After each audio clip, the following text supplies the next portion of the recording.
From the world headquarters of Fox News, it's The Kelly File with Megyn Kelly.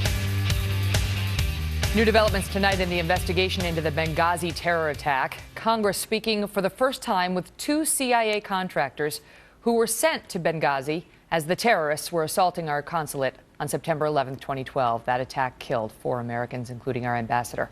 Republican Congressman Devin Nunes is a member of the House Intelligence Committee and one of the lawmakers in that closed-door hearing today. Congressman, what did we learn?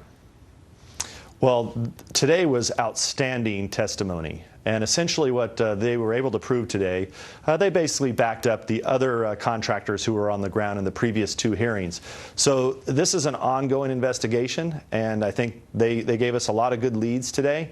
And I feel very comfortable moving forward with where we're at today. All right. The reports that we have are that it is absolutely clear that this administration's initial claims that this was about a video and it was a spontaneous protest was completely belied by the facts that were on the ground and known to the administration. Is that true?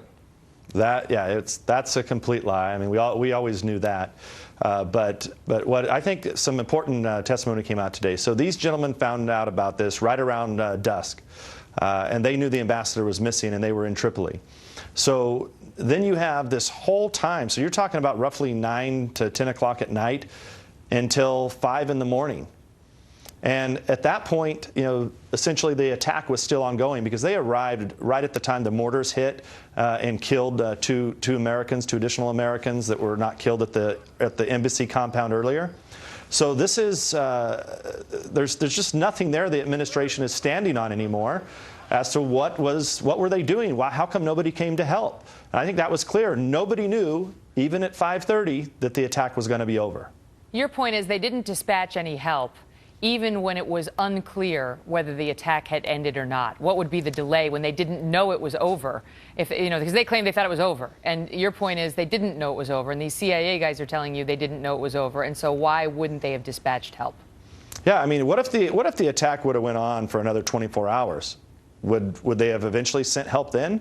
I mean, there's no accountability in this process that I've seen so far, and nobody knows what the president knew and when he knew it. Well, that's what I want to ask you. Have these folks been able to shed any light? Do you know the committee at this point any better about what the president was doing at the moment of the attack and on the night in question?